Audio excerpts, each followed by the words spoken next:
establishing, it's basically about Guyanese proverbs and personalized gifts, right?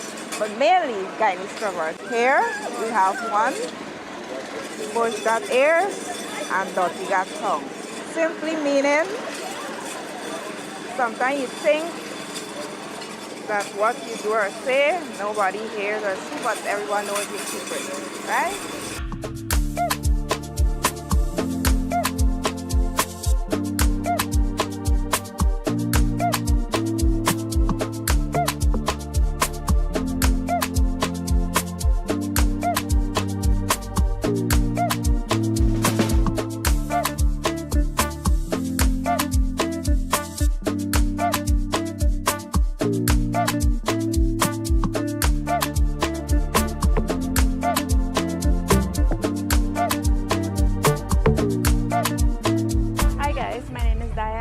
I'm the proud owner of Enchanted Gardens Floral Arts, and we make accessories. We make accessories for hair, and we make accessories to wear.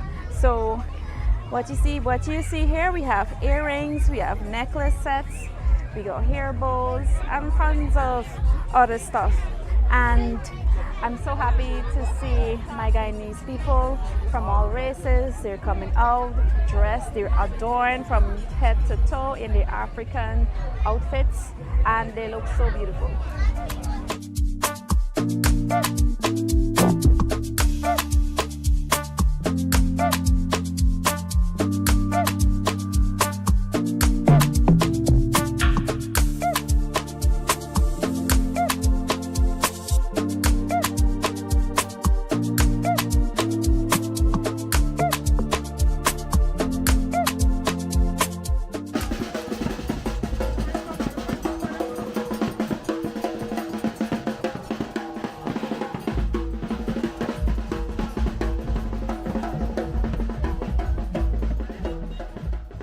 I've always loved creating.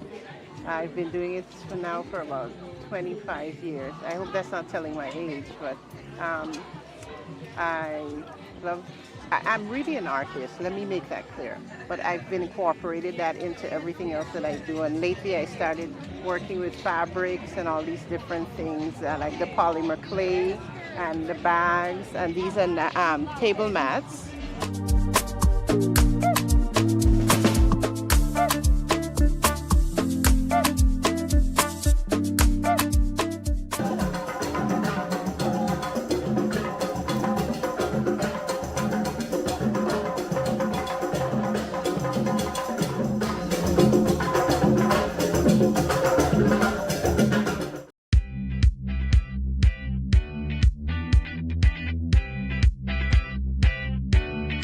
Hi, I'm Shania Prasad and I'm here at Stabrook Market. You can walk through any markets in Guyana, much like this one, and purchase whatever you need to make dinner for your family. Hello, we are buying from me. We got the pineapple, we got cassava, arrow, sweet potato, and plantain. Yeah, come in and buy, people, come in and buy. Buy from me. Yeah, buy from me. Morning, Uncle. Please a 2-pound plantain. Thank you. Guyana is the only country out of 183 that makes all the food it needs. When it comes to food production, we are self-sufficient. And as much as I'd like to take credit for this, it is not my opinion. It is the conclusion of a joint study done by the University of Göttingen in Germany and the University of Edinburgh in the United Kingdom. A team of researchers sets out to measure how much food each country produces. They then compared food production to what was needed to meet the nutritional requirements of the people in that country. When they released their findings, it made headlines here in Guyana, the Caribbean, and around the world. We reached out to the lead researcher of that study, Jonas Steele, who lives in Germany. So I'm a trained economist at the University of Göttingen. I'm mainly working in development economics, which assesses economic questions in developing countries or low and middle income countries. And I'm also part of the research training group Sustainable Food Systems. So I do have a focus on food systems, and I analyze food systems from a from the perspective of an economist, yeah. Here's how Dr. Steele described the significance of his findings. Guyana is the only country that is self-sufficient for all the 7 food groups that we analyzed. Self-sufficiency means, as defined in our paper, that this country produces sufficiently via domestic production to meet its needs. Its needs is defined by the needs of the population. So what is recommended in dietary guidelines, and then how much is needed if you consider the whole population, and can domestic production meet those needs? And we analyzed it for 7 different food groups. The 7 food groups. Let me walk you through what they are. First, you've got your legumes, that's your peas and beans. Second, we have starchy staples like cassava, rice, edos, and yams. Third, dairy products, milk, eggs, and cheese. The 4th group consists of fish and seafood. Thanks to our fisher folks, we have a good variety of those in Guyana. 6 is fruits and vegetables, and no shortage of these either. Everything from pineapple to bananas to mangoes to karila and pumpkin. And finally, the 7th group consists of meat products like beef, poultry, and pork. Yeah, we see a lot of countries that can meet like 3, 4 food groups. There's some that meet 5 or even 6, like Vietnam and China.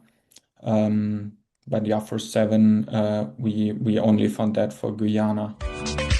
We asked Dr. Steele to explain his research's methodology. In other words, how did he come to give Guyana that perfect score? So what we did, we looked at how much is produced for each food group. We assigned food items into these 7 food groups, and then we deducted amounts that are, for instance, lost in the food supply chain, harvest losses, lost during transport at households, and also inedible portions, for instance, of some foods, because yeah, like for meat, for instance, you cannot, or you usually don't eat the bones, or you have like other parts that you often don't eat, and we deduct that part. And then we have sort of national food availability that can be consumed. Hold on, time out. His answer got a whole lot more complicated. Let me break it down for you. First, you've got food production. We already covered that in the 7 food groups. Then you calculate for loss of food in the production chain. Okay, now you are left with food that is available for consumption. So you have production, consumption, and then the researchers estimated a population's food needs based on dietary guidelines. They relied on the Worldwide Fund's Live Well diet and the globally recognized Eat Lancet diet. From this and a whole lot of complicated math, researchers generated a self-sufficiency score, and they gave Guyana a perfect score. Overconsumption can also be an issue. So if you consume too much of certain food groups that may be a bit unhealthy, then you're not necessarily having a healthy and sustainable diet. So that's also another consideration. I had to drop that bit of clarification in because a lot of folks might be thinking that a perfect score means a healthy, well-fed population. And there are a lot of reasons why self-sufficiency can't be isolated from nutritional security or food security. You might have heard a lot about food security from President Dr. Mohammed Irfan Ali. In it, he wrote, among the region's major factors affecting food security are lower land productivity, inclement weather patterns, high energy costs, and lack of international competitiveness. The latter has contributed to lower revenue, negatively affecting the region's ability to reach its import demand. This is particularly worrisome since the region relies heavily on food imports. Now we're investing in facilities for sustainable and resilient food production, not only for the local market, but targeting our regional and international market, building the regional food hub, investing in the regional food hub, and creating the business ecosystem to support food production for Guyana, the region, and the world. But how do we make this interesting? How do we make it an enterprise through which young people are involved, through which young people feel excited about food production, excited about agriculture? And this is what these magnificent facilities are. The combined two facilities here in Region 2 is replicated in Region 10, is replicated in Region 5, and every other region across our country. This is the largest investment in hydroponics agriculture in the entire region. The Caribbean community, CARICOM, has set ambitious goals to cut food import costs across the region by 25% by the year 2030. Between 2022 and 2024, food production within the region grew by 23.1%. During that same period, Guyana outpaced its neighbors with an impressive 40.2% increase in overall agricultural output, nearly doubling the regional average. This remarkable growth has firmly re-established Guyana as the breadbasket of the Caribbean. Over the past 5 years, the Department of Public Information has documented Guyana's rising momentum in agriculture and food production. From marine cage farming in Essequibo to hydroponics and shade houses at Monrepo, we've covered the innovation happening across the country. Our stories have spotlighted dairy production in Region 3, black belly sheep farming in Berbice, and corn and soy cultivation in Region 10, just to name a few. And now, Guyana is well on its way to supplying small Caribbean island states with affordable food, helping to reduce their reliance on costly food imports. For a researcher all the way in Germany to produce a study on what I think we all take for granted, we thought it was appropriate to ask Dr. Steele if he had any plans to visit Guyana. Here's what he has to say. I'm generally interested in visiting countries and getting to know different countries and different cultures. And with regards to the findings, I would be very interested to also see the agriculture production there and how they came to meet self-sufficiency in all these food groups. I'm generally interested in visiting different countries, and that also includes Guyana. Tristan and other researchers are welcome to visit Guyana anytime they'd like, and they can be rest assured that there will be plenty of food for all of us. For DPI, I'm Shalaib Pasag.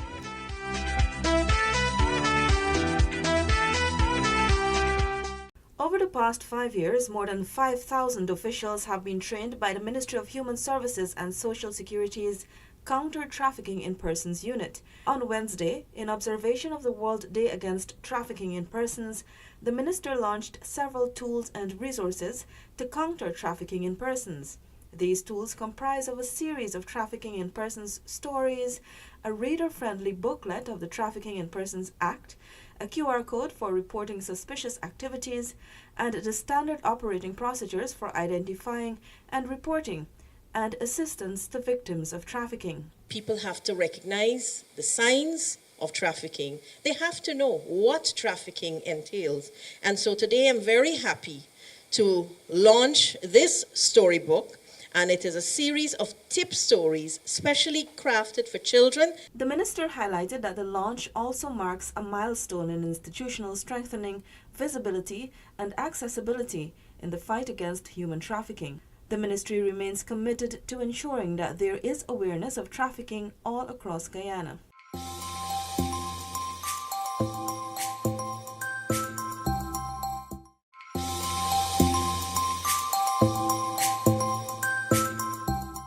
Tens of thousands of residents of Region 5 now have the services of the brand new state-of-the-art Bath Regional Hospital. The $6 billion hospital was commissioned by His Excellency, Dr. Mohammed Irfan Ali. It is set to revolutionize healthcare in the region, bringing services there that were before unavailable in the area. For example, The hospital now eliminates the need to travel to Georgetown or New Amsterdam for dialysis and ultrasound services. This facility by itself is testament to a government that is developing our country to remove inequality, to improve services across the board, and to bring parity with those who can afford it from the private hospital and those who will also get the same level of service from a public hospital. Bath Regional Hospital features a 24-hour accident and emergency department. This is the third of 6 regional hospitals commissioned. Diamond was the first to be opened, followed by Enmore. They are both providing top-tier healthcare services to thousands of residents.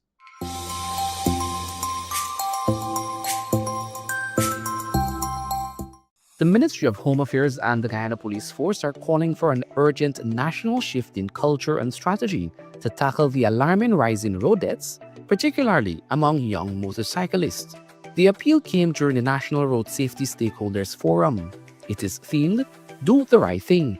Speaking at the Road Safety Forum at the Police Officers Mess Annex, Eve Leary on Tuesday, Minister of Home Affairs Robson Bem said the forum is critical in ensuring safety for all Guyanese. At this pivotal moment in its history and what we need to do to make life safer, to increase the peace in Guyana, which I speak of, and to make sure that we hand over a better life to the next generations of Guyanese. Also addressing the forum, Commissioner of Police Clifton Higgins said, while police enforcement is critical, road safety must be shared across every sector of society. Unless we change our collective attitudes towards road use, we will continue to bury our children, our family members, and our friends. This is why today is so important. It is an opportunity to move beyond rhetoric and into real partnerships, real solutions, real behavior change. The police cannot do this alone. Road safety is everyone's responsibility. Meanwhile, the forum continued with a group segment amongst officers to discuss the preparation of the Guyana National Plan of Action 2025 to 2030.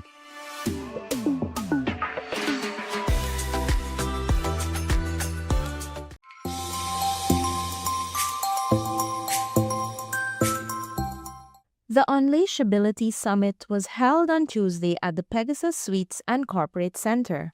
It brought together key stakeholders within government agencies, the private sector, and international partners to commit to the core principles of engaging people living with disabilities. This was a collaborative effort by the Ministry of Human Services and Social Security, Ministry of Health, and UNICEF.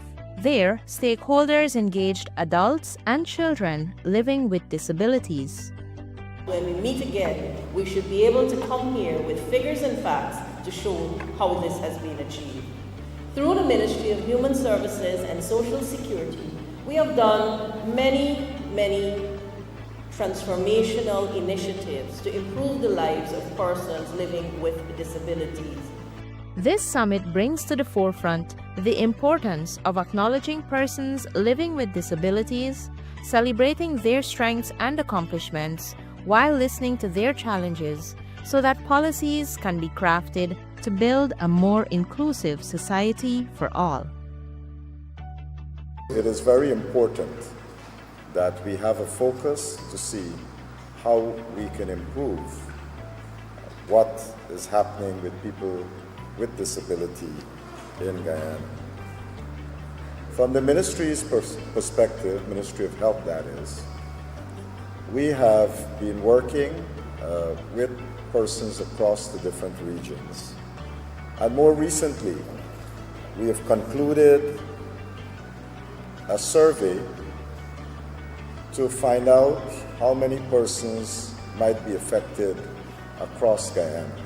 After the Ministry of Health conducted a survey, they discovered that 24,524 people are living with various disabilities across the country. Assistive aids are provided for these persons through government's initiatives.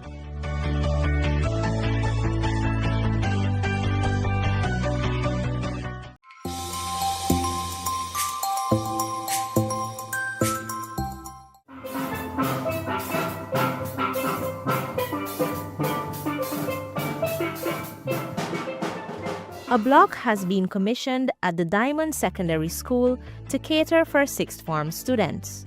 It is the first school on the east bank of Demerara to offer the Caribbean Advanced Proficiency Examination, CAPE. Minister of Education Priya Manichan officiated the opening of the facility on Thursday last. We opened 6 at CAPE School in Guyana, CAPE at Rossignol, CAPE at West Dem, and this will be our 4th CAPE school that we're opening.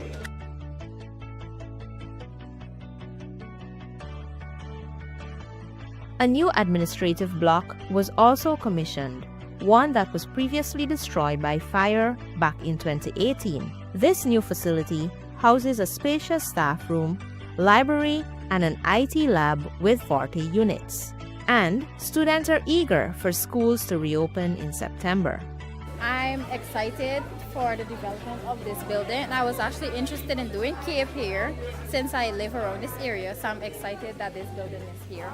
The headmistress of the school beamed with pride as she highlighted the monumental changes this new facility will provide for both students, parents, and teachers. We made history with the first school that is going to offer sixth form on the east bank of Demerara, and that I'm very proud of. My teachers are hardworking. The Diamond Secondary School is now equipped to offer 16 CAPE subjects, as the new wing provides 6 additional classrooms that can accommodate 180 students.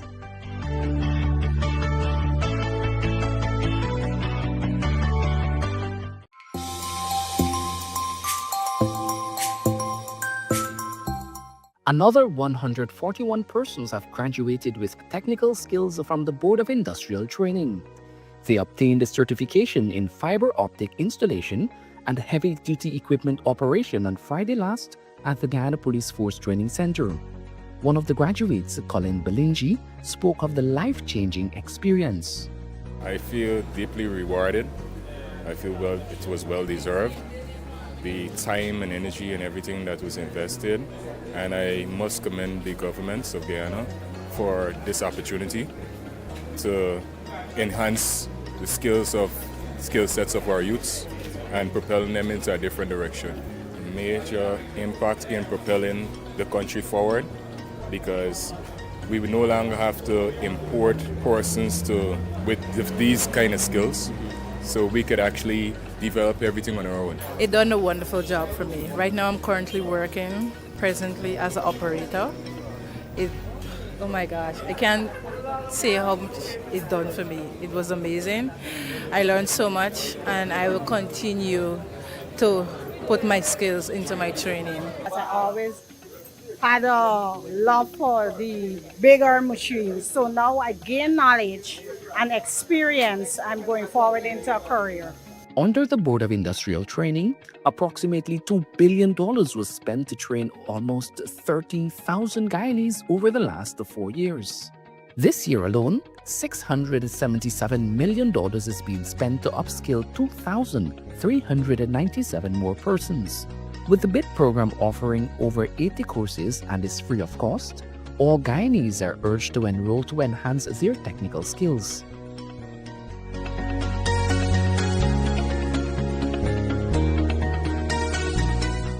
Through the First Lady Aria Ali's Adopt an Orphanage initiative, 11 orphanages are benefiting from financial support from several sponsors.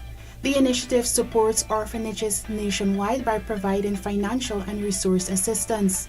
It was birthed from a conversation between Guyanese-American rapper St. John and the First Lady in 2021. Sponsors and representatives of the orphanages signed several memoranda of understanding to establish a framework that holds both entities accountable for their commitments. The simple ceremony was held at State House in Georgetown on Friday.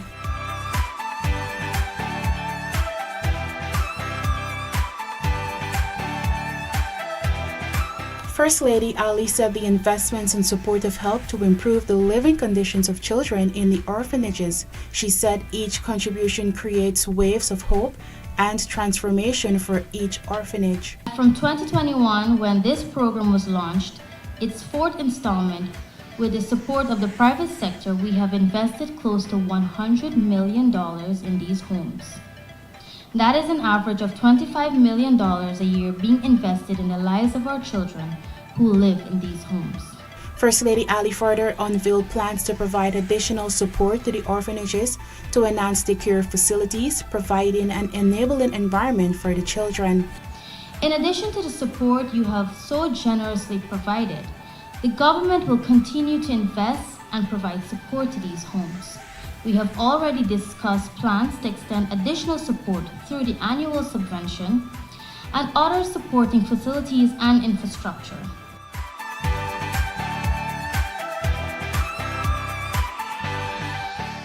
Hello viewers, we're speaking right now with Ambassador Andre Correa de Lago, President of COP30, and we want to zoom in on climate financing and what this means to COP and what role do you see Guyana playing in this regard, Ambassador? Well, as you know, we have one COP every year, and last year was the COP of financing in Baku, and there was a decision on the new quantified contribution that should go to developing countries for them to incorporate climate into their development.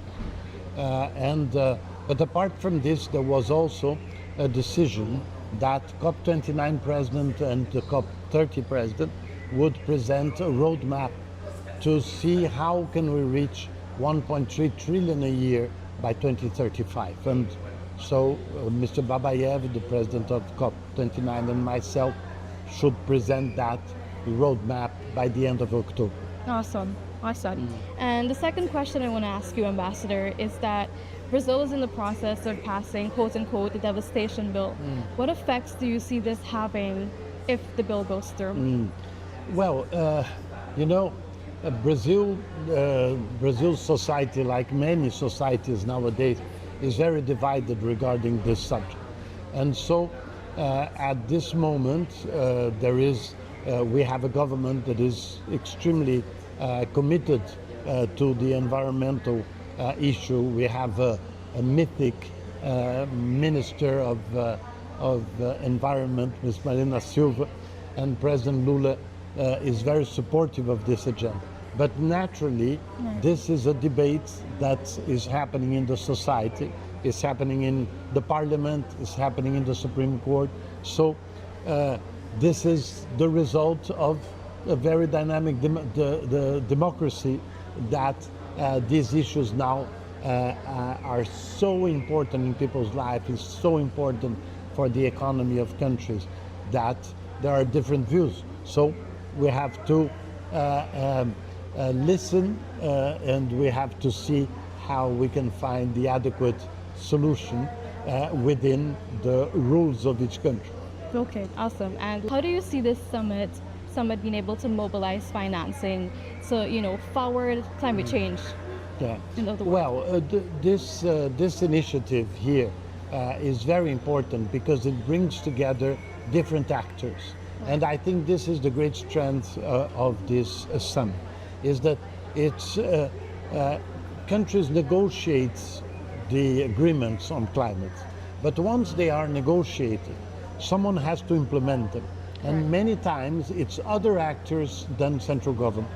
So central governments have to be in alliance with many other actors, be it regional governments or local governments, as private sector, universities, NGOs, indigenous peoples. So it is very important because this is an initiative that brings all these actors together. It's an initiative geared towards implementation, and this is exactly what we want for COP30, to be a COP of implementation. Awesome, thank you so much.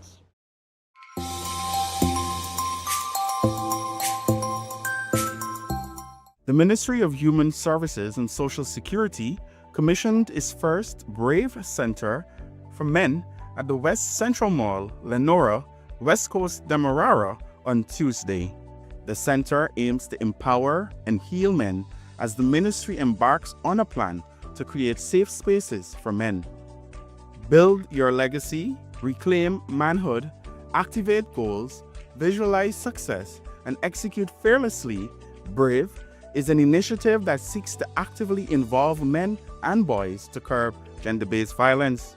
Minister of Human Services and Social Security, Dr. Vindya Prasad, said this is part of tackling the issue from the roots.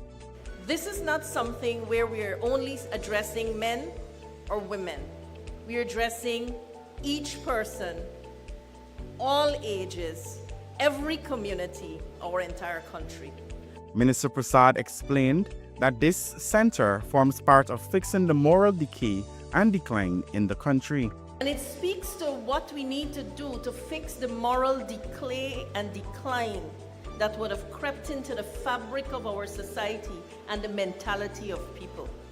This new national framework, which was launched on June 21, 2025, is designed to redefine traditional gender norms and encourage a more positive conception of manhood.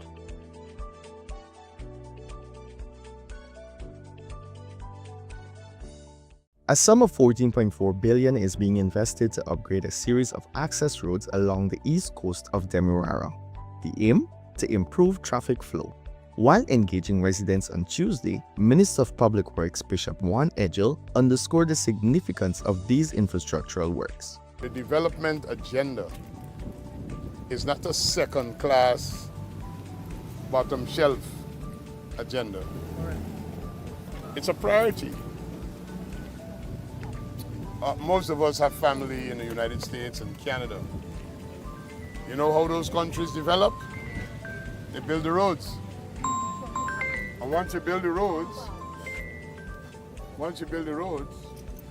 the people find ways and means of developing businesses, supermarkets, entertainment centers, hotels, private developers, schools, hospitals, but you got to put in the infrastructure. These upgrades, which will commence immediately, will transform narrow thoroughfares into two-lane roads. It will have concrete-covered drains, pedestrian crossing, and designated parking areas. The communities earmarked for these upgrades include La Bonne Intention, Betterforwacton, Monrepo, Lusignan, Annandale, Collagen, Enterprise, and Nabaclis. Residents and commuters can expect all the works to be completed within 12 months.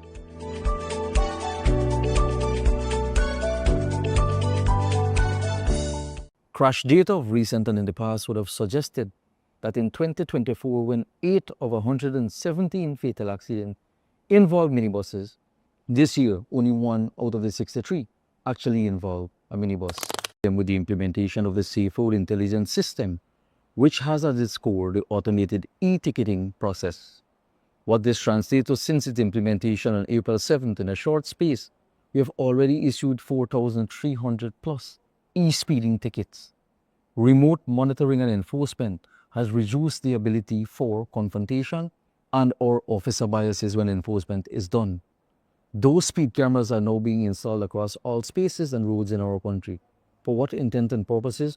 To ensure we have greater scope to monitor, to enforce, and to have clear control over what obtains.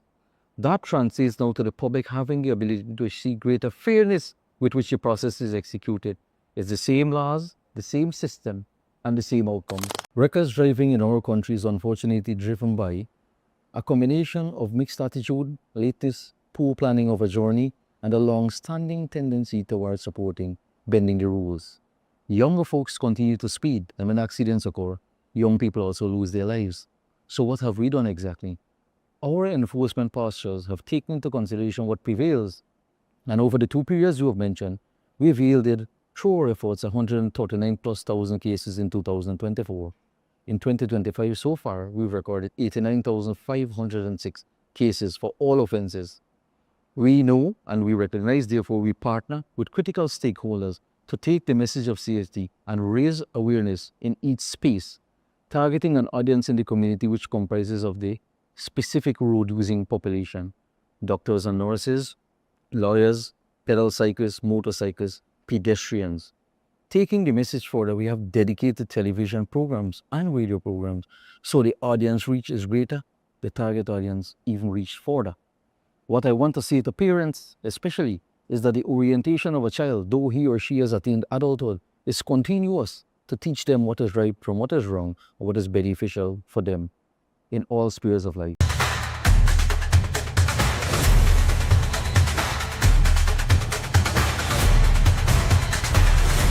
Welcome back to Safeguarding Our Nation. Across the country, concerns about road safety have been growing louder, from reckless driving and overloaded trucks to calls for stronger enforcement and better roads. Joining us today about what's being done is Assistant Commissioner Mahindra Singh. Welcome, sir. Good morning, thank you. Sir, we have a traffic problem. In 2024 alone, there were 117 fatal accidents and 132 deaths. For this year alone, we've already seen 63 fatal accidents and 68 deaths. Why is this happening, and what's being done to fix it? This is a genuine concern for us in the traffic department, as one life lost on the road is one too many. Reckless driving in our country is unfortunately driven by a combination of mixed attitude, latest poor planning of a journey, and a long-standing tendency towards supporting bending the rules. Younger folks continue to speed, and when accidents occur, young people also lose their lives. So what have we done exactly?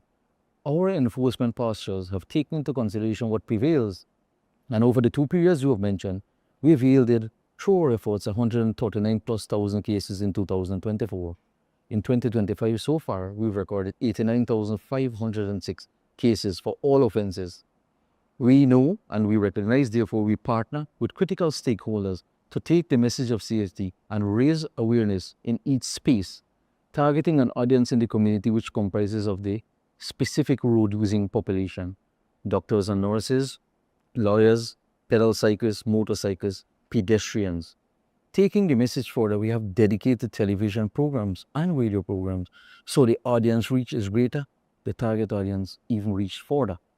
What I want to say to parents especially is that the orientation of a child, though he or she has attained adulthood, is continuous to teach them what is right from what is wrong or what is beneficial for them in all spheres of life. There's strong public support for speed cameras, surveillance, and e-ticketing. But are they really working? And will this be expanded?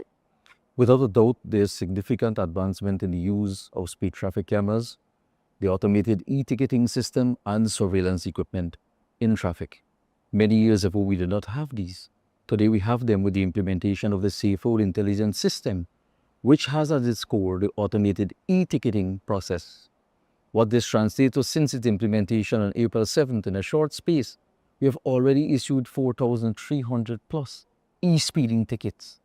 Remote monitoring and enforcement has reduced the ability for confrontation and/or officer biases when enforcement is done. Those speed cameras are now being installed across all spaces and roads in our country. For what intent and purposes? To ensure we have greater scope to monitor, to enforce, and to have clear control over what obtains. That translates now to the public having the ability to see greater fairness with which the process is executed. It's the same laws, the same system, and the same outcomes. Heavy trucks and minibuses remain major public complaints and road safety hazards. What's being done to better regulate them? Motor lorries have been consistently flagged with the offenses of speeding, faulty park loads, and maintenance of motor vehicles. Motor lorry drivers also pose a significant threat by their unsafe behavior to rural and urban road users. Noting this, we have partnered with the Ministry of Public Works to establish weight stations. In time to come, there will be the introduction of speed limiting devices to be installed on these motor lorries, which will restrict speed capability. Our traffic enforcement posture has taken into consideration what prevails, and so we target these offenses in the spaces where the lorries dominate. We further engage with owners, fleet managers, and contractors to raise awareness that promotes voluntary compliance with the law. We have deployed several patrols to bolster the areas where lorries dominate for the movement of aggregate, to promote safety and to enforce the law. With recent intervention of central government, there are multiple outposts now being established along high-volume areas where traffic progresses. Minibus, similarly as motor lorries, they pose a challenge and are associated with offenses of speeding, overloading, and or loud music. So our enforcement posture caters specifically to those offenses. We engage the drivers, the owners, and the passengers for important feedback in the process. And we've tightened the entire process of the issuance of a certificate of fitness and the road service license, which they require to operate on the road, as minibuses are recognized to be one of the most important means for public transportation. Crash data of recent and in the past would have suggested that in 2024, when 8 of 117 fatal accidents involved minibuses, this year only 1 out of the 63 actually involved a minibus. Poor roads are often blamed for crashes, especially in the hinterland. What's being done to make those roads safer? That is a valid concern. The Ministry of Public Works, which plays the lead role in matters of road traffic engineering, in partner with us, the Guyana Police Force Traffic Department, have recognized that potholes, poor lighting, improper and poor signage are issues of concern throughout. So, in partnership with the ministry, we have conducted road safety audits. Further, crash data that is captured by us in the traffic department is shared with the ministry to identify accident black spots. What are the causes? So you can address them. Important to this is that our collaboration leads to an improvement in terms of lighting on roads, new or old, the placement of new signs, the rehabilitation of old signs, and importantly, the improvement of road surface condition to improve the general experience in rural and hinterland areas.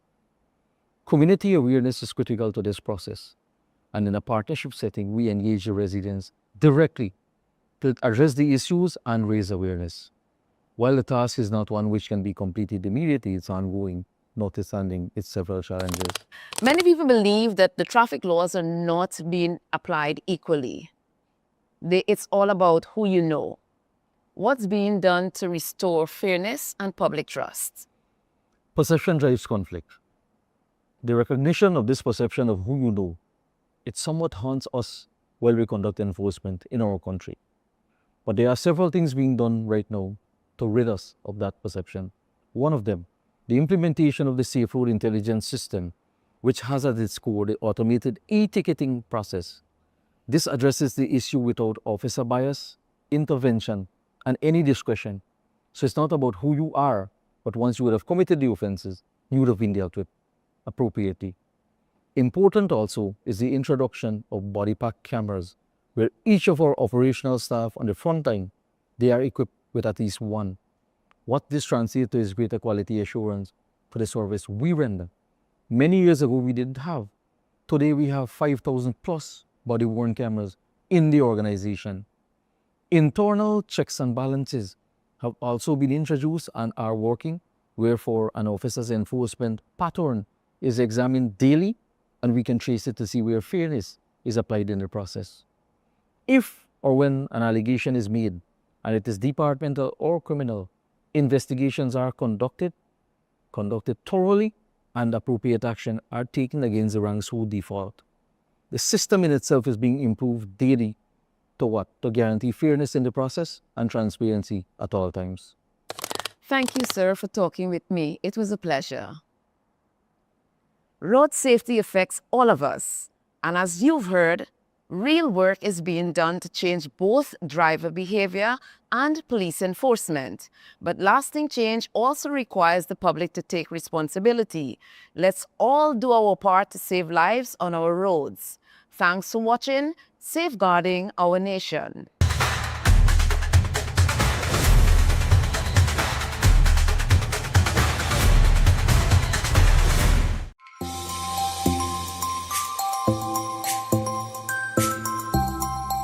About 100 learners will benefit from the newly commissioned non-Pearl Nursery School along the East Coast Corridor.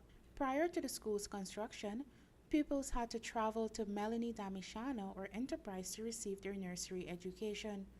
The new facility boasts spacious classrooms, washroom facilities, an administrative area, and a play area.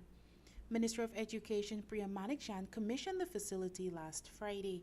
But although we don't have compulsory nursery education, more than 90% of that age cohort in the country, nursery age children, are registered and attending a nursery school. and that is the highest for the Commonwealth Caribbean here in Guyana. The government has made considerable investments in expanding access to early childhood, primary, and secondary education countrywide. Minister Manichan disclosed that 54 new nursery schools have been built countrywide in the last 4 years and a half. 30 nurseries were reconstructed and 39 were extended. With the construction of 24 new primary schools, access to primary education has also improved. 21 new primary facilities have been rebuilt, while 36 underwent extension works. We have built or are building 40 new secondary schools in Guyana. Since 2020, more than $600 billion has been invested to transform Guyana's education sector, reflecting the government's strategic approach to improving education access.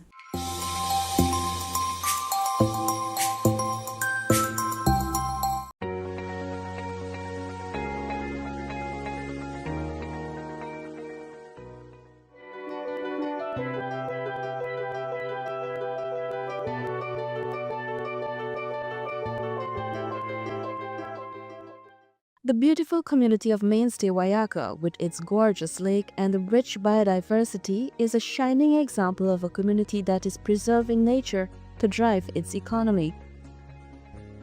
At the weekend, the community officially commissioned its newest tourism attraction, the Lakeview Cabins.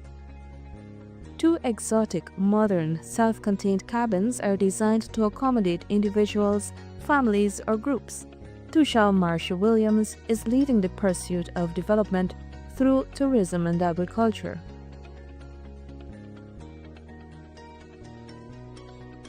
Creating jobs, providing new income opportunities for our local village members, as we, as our village, have persons into catering for both small and large events, also providing traditional meals.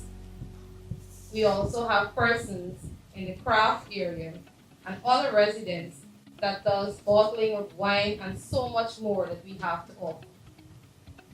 As we open our doors, we must welcome our guests with open arms and also educate them about our village and customs.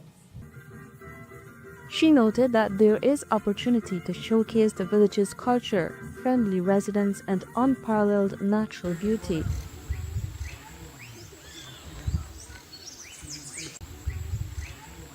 Minister of Tourism, Industry and Commerce, Anuj Walwant, described the facility as a meaningful addition to Region 2's tourism product. She said it is a reflection of government's commitment to support community-led tourism development. She commended the village council and all stakeholders who worked together to bring the project to life. This is a significant step forward for the community and a meaningful addition to the tourism offerings in Region 2. The growth of Mainstay Wayaka as a tourism destination reflects the direction we have been working towards as a government. Since 2020, under the leadership of His Excellency President Dr. Mohammed Irfan Ali, the PPPC administration has made tourism a priority by focusing on tourism as a driver of economic growth, job creation, and indigenous community development. That commitment is evident in the results we are seeing across the country, and especially here in Region 2.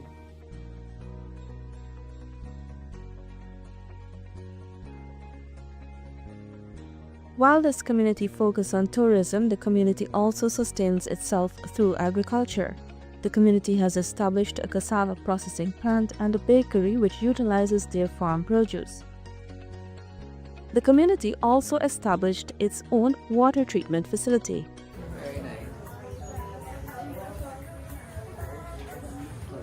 Mainstay Wayaka also offers a nature trek, where visitors can learn about traditional herbs, listen to stories, learn traditional food preparation, and get a glimpse of birds and wildlife in the area.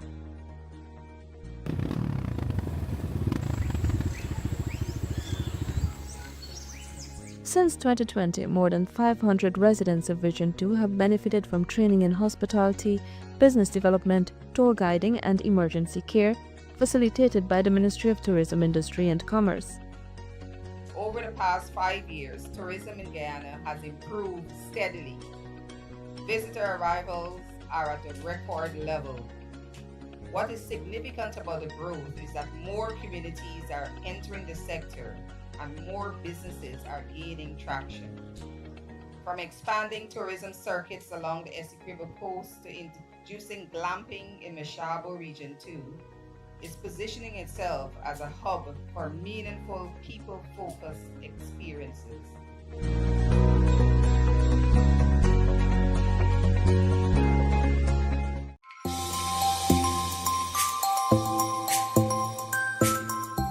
The wealth of our country is in agriculture and food production.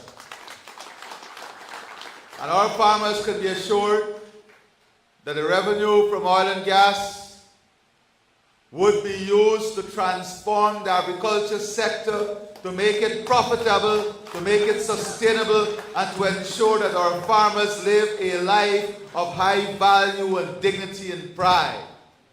It is against this backdrop that President Dr. Mohamed Irfan Ali launched the crop insurance for rice farmers in Region 2. It means that 6,000 rice farmers from Region 2 will be accessing insurance for their crops without having to pay a cent on premiums for the next 3 years. We owe it to those who feed our nation to ensure that they have a cushion should misfortune visit them. For the farmers in Hampton Court, Devonshire Castle, Walton Hall, and other areas in Region 2 that flood frequently, who lost harvest to floods. This program is not just relief, it is a lifeline for you. United Phosphorus Limited, UPL, is the insurer of the rice farmers. UPL is an Indian multinational company that is a global provider of sustainable agricultural products and solutions, specializing in crop protection, seeds, post-harvest solutions, and insurance packages for farmers. Executive of the company, Jaiden Stroff, commended President Ali for his commitment to achieving food security in Guyana. There are very few politicians I meet around the world who are so committed to farmers and food security, and I just want to acknowledge that.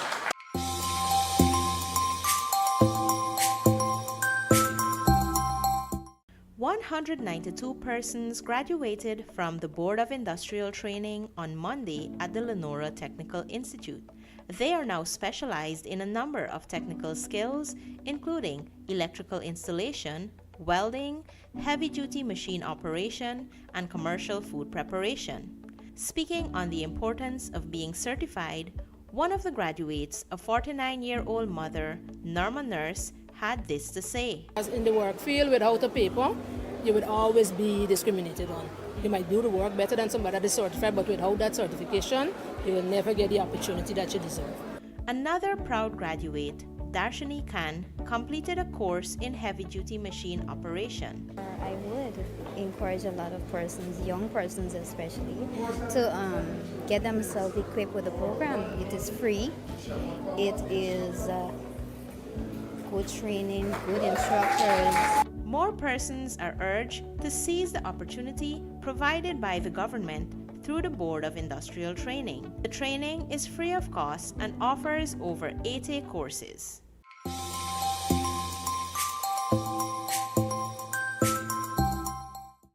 Guyana continues to be a world leader in nature conservation. This South American country is the first to get commercial finances for preserving its forests, not by the thousands, but hundreds of millions of US dollars. Following its blueprint on the low-carbon development strategy, Guyana has taken a bold step to champion the conservation of biodiversity. But what is biodiversity and why is it important? Biodiversity refers to the variety of life on Earth, and it is essential to the planet and the survival of humans. Addressing global conservationists, scientists, and policymakers, President Dr. Mohamed Irfan Ali stressed that the time is now to protect the biodiversity, since 50% of biodiversity globally has already been lost. Today, we are not simply launching an initiative. We are igniting a global movement to protect the living fabric of our planet.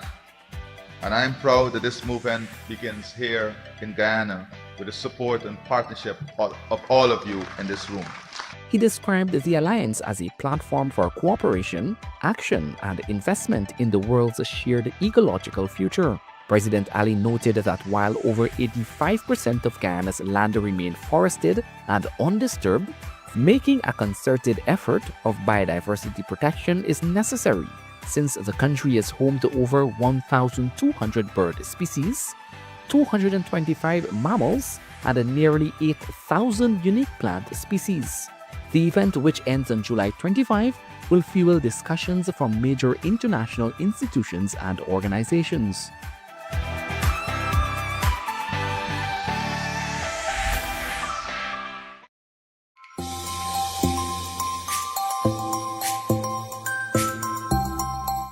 Seven more community service officers have completed training in tractor operation and maintenance. This initiative, spearheaded by the Ministry of Amerindian Affairs, is already making a difference, particularly for young women. I've had experience with driving, but with the tractor, the stick gear, I've learned a lot. I should say with troubleshooting, how to change engine oil, how to bleed the brakes fluid, and a lot. The training was very interesting. It wasn't really nothing difficult for Lord to drive a tractor because I had a little bit of idea of driving with shift gear, so it was very nice. I learned a lot about what you must do first before you go on a tractor, the aisle and whatsoever. So it was real good. It's very interesting to be a CSO and go on training. You learn a lot, just give yourself the opportunity to learn new things. Over the past 4 weeks, 37 community services officers received training in tractor operation, maintenance, and simple repairs. They are now equipped to bring these skills to their villages, aiding local agriculture and community development. The training that I completed for the past month, being there training, it was nice, sometimes challenging, but I learned a lot from it. I'm going to go home and teach the youths about it. It is also very useful when you participate in our training, that when you go back to your village and you are attached as a CSO, that you can provide service to your community.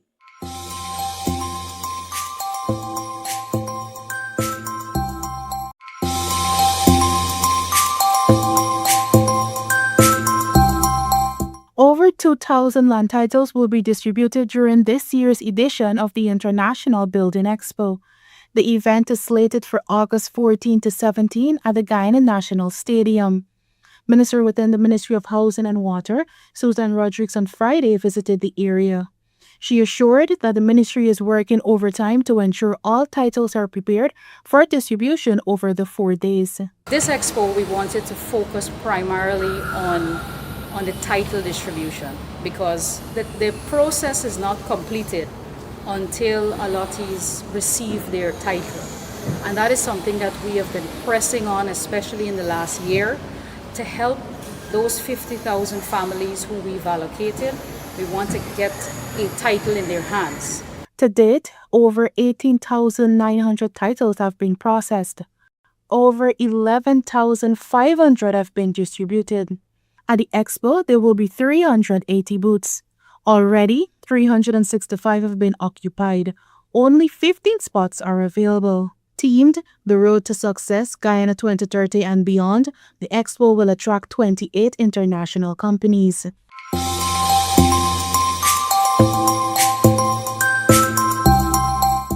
Region 9 is getting another secondary school. It will be built in Carao and will cost almost $300 million. The school will provide a safe learning environment for 240 students. It will reduce the long travel time for students from Baishaizan, Achiwib, and other villages. The sod was turned on Wednesday. In the presence of Minister of Education Priya Manikchand, Tushao of Carao, Apollos Isaacs was unbridled in expressing the impact this school will have. This would be a great dream come true for our students. because they're going to be home, they're going to be with the parents. There's no more stressful or the terrain of the road to be back and forth to the next village. There's going to be a very comfortable school for the students here in the village because they're facing challenges of transportation on the cost during the rainy season. But here, the school is here in the village and they'll be comfortable. With 22 nurseries, 7 primaries, and 9 secondary schools built in Region 9, access to quality education has tremendously increased. In 9, there's so many people in this region and in the hinterland communities who never got to go to secondary school, not because they weren't capable, not because they didn't have the capacity or the intelligence, they just didn't have the opportunity. No longer is that going to be the Guyana we live in.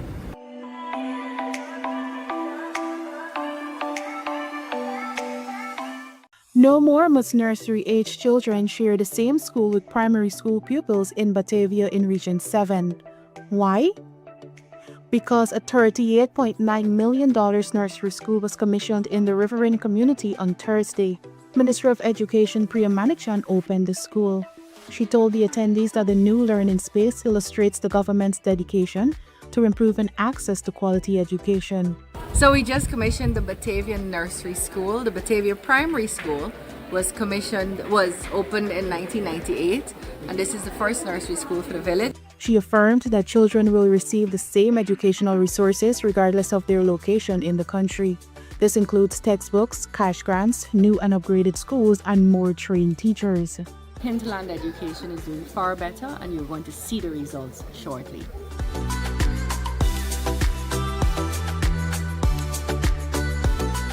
So we have the opportunity today to look at some very important aspects in the entire ecosystem of the government.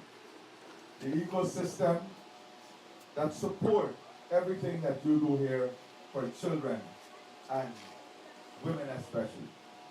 It's because we give cash grant, the newborn cash grant, education support at every level, free education for all, school construction and rehabilitation, the whole scholarship program, the school feeding program, more than $1.4 billion invested, textbooks and learning material, the child care protection service, the day and night care now, children with disability grant, the child protection and social services. Then we have, of course, the health care for children, the free eye care and spectacles, vaccination and nutrition, neonatal and pediatric health. Now we are building a specialty hospital for our children in every single one of the new hospitals. Now we are building a specialty hospital for our children in every single one of the new hospitals. There are special units specifically designed for our children to enhance the healthcare delivery for women. We have the infrastructure to support children, the building out of recreational parks, multi-purpose buildings, community facility, transportation grant, and importantly, having the legal protection to help our children. The extraordinary work the ministry is doing in combating trafficking, child protection, and not doing it in a loud way, but doing it how it should be done. Because these are very sensitive issues. We're going to work on upskilling our part-time workers. And we already have a mechanism through which this will be linked. So it will be linked to police stations, fire service, mosques, temples, and I'm going to tell you how that link is going to be developed. Then we're going to support directly families, not only in terms of cash transfer and grants. We're going to empower families to own their own homes by giving you subsidies to build your homes, rehabilitate your homes, improve your homes, because we want your home to work for you. Today, we have been able to invest in the system, so much so that the majority of opportunities today are taken up by women and mothers, and we should applaud that. When you look at the University of Guyana, overwhelmingly women graduate. And even now, When you look at the officers program, the cadet program, the police force, women are stepping up and taking leading role in our society, and stepping up not because they weren't before, stepping up because now we have made the investment to give them the opportunity, give them access, and they're showing us they are as good as anyone else. So I want to say to all those who are involved, the ministry, the permanent secretary, the deputy permanent secretary, the management, the staff, the contractors, that you're part of something much larger. You're part of an ecosystem. And this ecosystem cannot work if all the other agencies of government and policies of government is not integrated in what we do. That is why the part-time job program was not only about providing jobs and adding disposable income. It is exactly what Vindy said.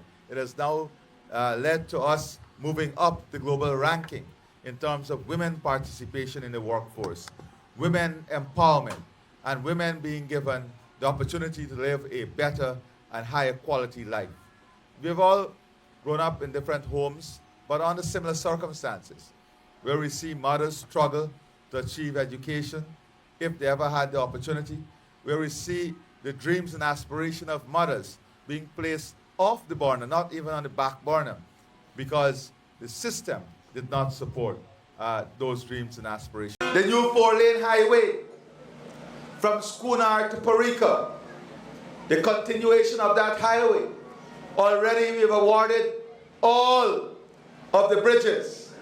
This highway is going to continue to improve the value of your land, improve the accessibility to your land, give you a higher value asset that you can leverage for more capital to invest. It's not only about the highway, it's all the other benefits that come with that highway. So the Schooner to Parika highway will be completed. The Goshen Del Conte road link and the Sandhill road link, all of this will come together to open up tens of thousands of acres of new land, to link communities, to create opportunities, to bridge markets, to reduce the cost of production and the cost of transport for our farmers. It is this government that removed the 200 taxes, removed the VAT on electricity and water, brought back the subsidy, the Because We Care grant, brought back the jobs to the sugar sector, brought back dignity to the farmers, removed the land rental charges, the increase in lease fees. It is this government that has delivered for you in Region 3. These are the things that we'll be doing. Helping you in terms of financing, not only co-investing with you, not only a development banking facility, but a low-interest loan facility to support farmers, entrepreneurs, small businesses, single mothers in opening up new businesses, expanding new businesses, helping you directly by transferring money for you to improve your homes, rehabilitate your homes, building new homes. That is what we want, for you to own things all over this country, especially here also in Region 3. Every farmer must benefit from hours of investment.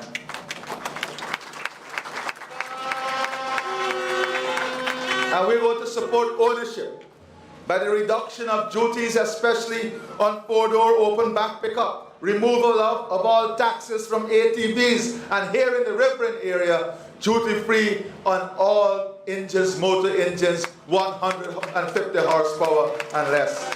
In water alone, we've invested in this region more than 8.8 billion Guyana dollars, bringing benefit to more than 89,000 residents. You've constructed water treatment plants here in Parika, Wales, Parfait Harmony.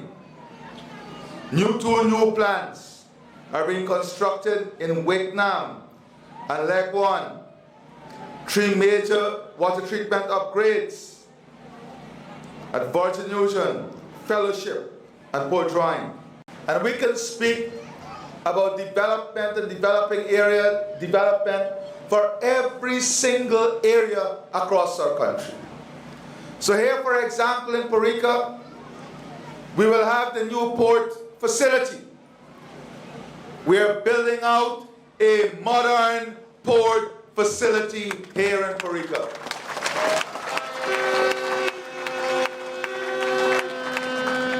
This facility will have export capability so that our farmers, our pineapple, our edos, our ground provision, our plantains can be exported directly from Parika to the Caribbean. Export capability with a grading facility, and also to support our farmers, we'll be building a modern processing capability to add value to what you produce.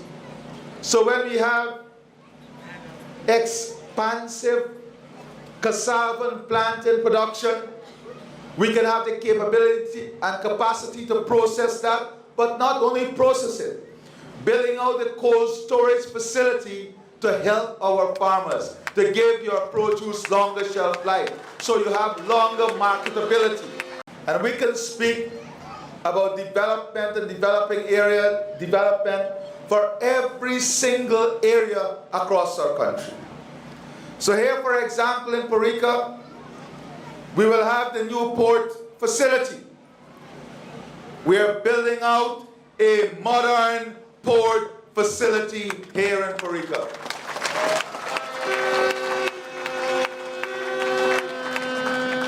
This facility will have export capability so that our farmers, our pineapple, our edos, our ground provision, our plantains can be exported directly from Parika to the Caribbean. Export capability with a grading facility, and also to support our farmers, we'll be building a modern processing capability to add value to what you produce. So when we have expansive cassava and plantain production, we can have the capability and capacity to process that, but not only process it, building out the cold storage facility to help our farmers, to give your produce longer shelf life, so you have longer marketability. Then, of course, we can't develop this area when you still have to go to Georgetown for basic services. So in Parika, which service much of the islands, we want a comprehensive government service hub with GRA, Ministry of Agriculture, the Guyana Registrar Office, the Ministry of Home Affairs with Immigration Services, the Ministry of Natural Resources with Forestry and Mining. We want to create a one-stop shop for every service that is offered by government right here in Parika.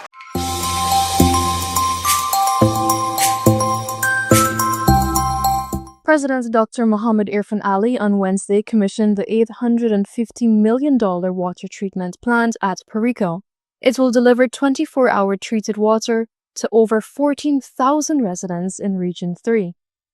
The modern plant can process 4.5 million liters of water daily, enough for 18 million cups of tea. Constructed by Toshiba Water Solutions America Inc., the plant serves residents in more than 10 communities: Ruby, Bushy Park, Hydroni, Parika, Lookout, Salem, Hyde Park, Road and Rust, Blake, Hubu, St. Lawrence, and Lukabu.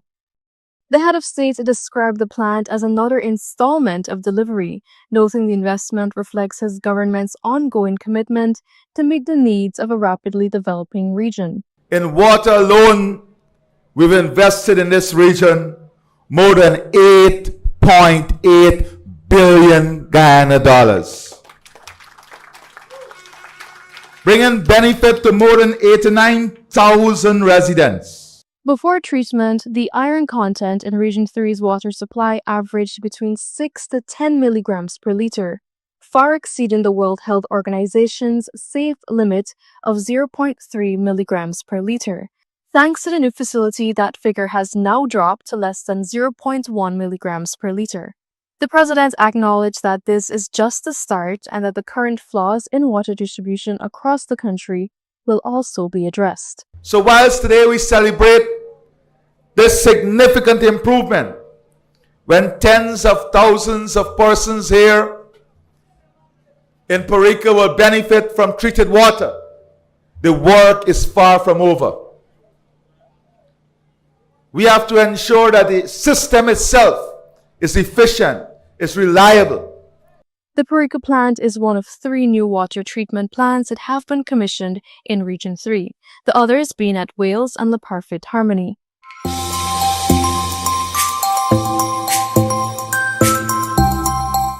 The first ever Day and Night Care and Early Childhood Development Center was commissioned today in Anna Catherine.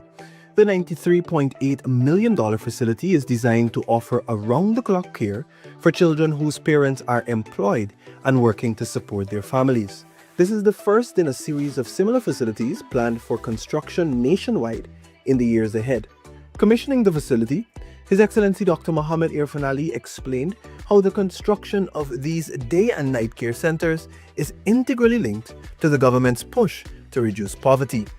We've all grown up in different homes, but under similar circumstances, where we see mothers struggle to achieve education, if they ever had the opportunity, where we see the dreams and aspirations of mothers being placed off the burner, not even on the back burner, because the system did not support those dreams and aspirations. Today, we have been able to invest in the system, so much so that the majority of opportunities today are taken up by women and mothers, and we should applaud that. The president stated that this investment creates the economic opportunities women may have previously missed. Today's initiative is about empowerment, giving parents who never had the opportunity to explore the professional possibility, adding to the disposable income, to have that empowerment to do that. Overall, some $334 million has been allocated to enhance early childhood education. This reaffirms the PBPC government's commitment to the development of the nation's children.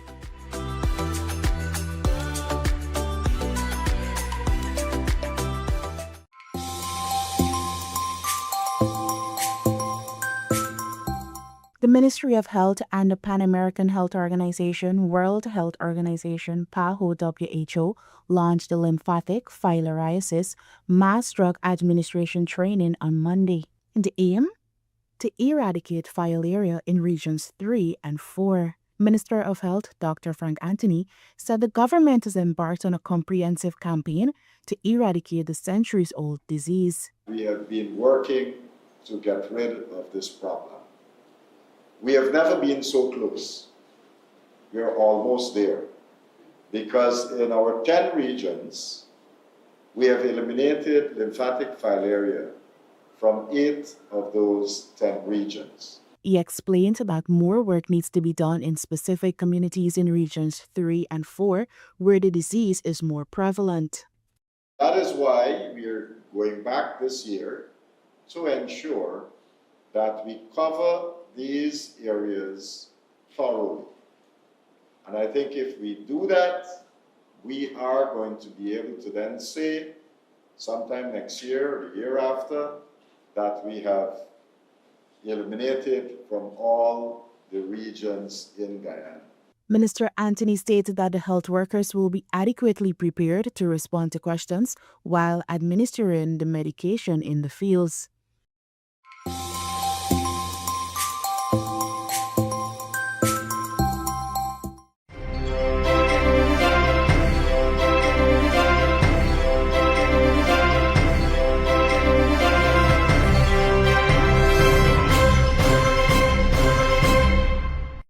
Welcome to this week's edition of Weekly Digest, your front row seat to the policies, programs, and people shaping Guyana's development journey. Each week, we go beyond the headlines to follow ministers of government as they implement the administration's agenda, one step, one story, and one community at a time. One such community is Fowles, where Minister of Education Priya Manik Chand officially commissioned a brand new nursery school in the area. This facility will provide a safe and conducive learning environment for 40 pupils from Fowles and Paradise. Constructed at a cost of $34 million, the new school features spacious classrooms and various amenities.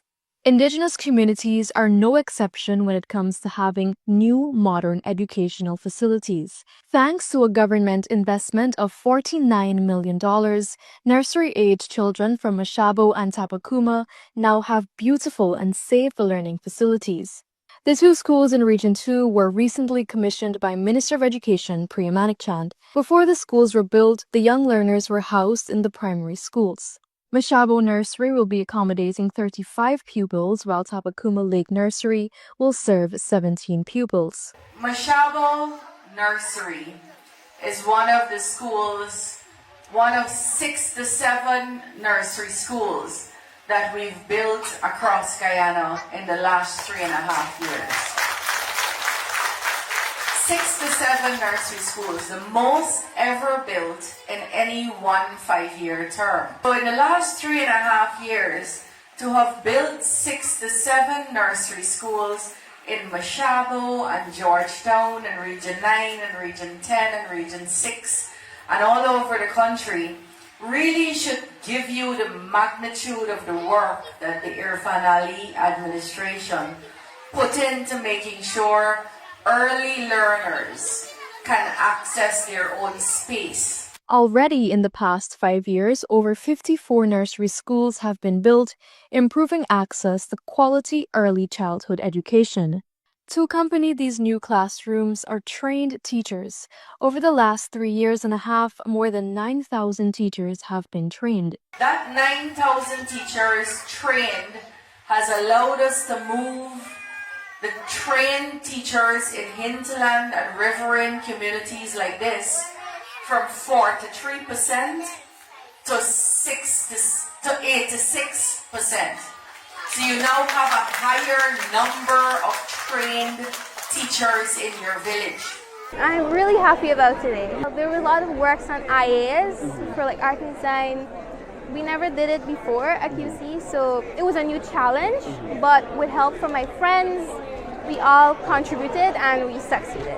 I feel extremely happy and grateful to God and to everyone who helped me along the way, my teachers, my family, everyone. I feel happy. Minister of Education Priya Manik Chand announced that the results of the Caribbean Secondary Education Certificate (CSEC) and the Caribbean Advanced Proficiency Examination (CAPE) were not limited to top secondary schools, but were distributed across the country, fulfilling a dream of the government of Guyana. This year, non-traditional schools such as Zeeburg Secondary, Bijaville Secondary, J.C. Chandy Singh Secondary, and Mackenzie High School achieved a pass rate of more than 85% at the examinations. Minister of Housing and Water Colin Crowell and Minister within the Ministry of Housing and Water Susan Rodriguez joined President Dr. Mohammed Irfan Ali in officially opening International Building Expo 2025 at the Guyana National Stadium, Providence. The event is held under the theme The Road to Success, Guyana 2030 and Beyond, and concludes today.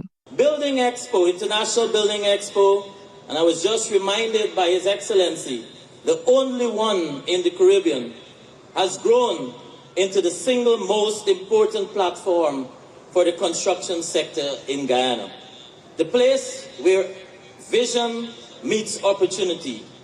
So over the next 3.5 days, this expo will once again bring together developers, contractors, engineers, architects, suppliers, banks, insurance companies, and policymakers all under one roof. The Dream Realized component of the International Building Expo kicked off on Friday at the Guyana National Stadium, marking a significant milestone for over 330 first-time home builders.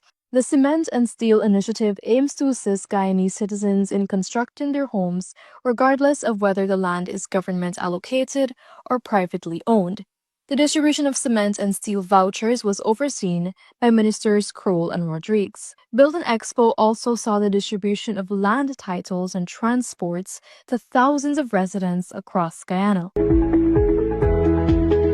On Friday, 48 individuals proudly graduated from the internationally recognized City and Guilds electrical installation and plumbing courses, offered free of cost through the Ministry of Human Services and Social Security's Women's Innovation and Investment Network WIN, in collaborations with Nations Inc. The graduating class included 23 participants in electrical installation, 15 females and 8 males, and 25 in plumbing, 17 females and 8 males, reflecting WIN's ongoing success in empowering women to excel in traditionally male-dominated fields. Region 8 currently has only 2 secondary schools located in Cato and Paramakatoy, which is insufficient for the growing population. To address this, the government has awarded contracts for 3 new secondary schools in Kopanang, Monkey Mountain, and Mykobi, all expected to be completed this year. In Cato, we're also building a state-of-the-art hospital. That hospital will serve the sub-district.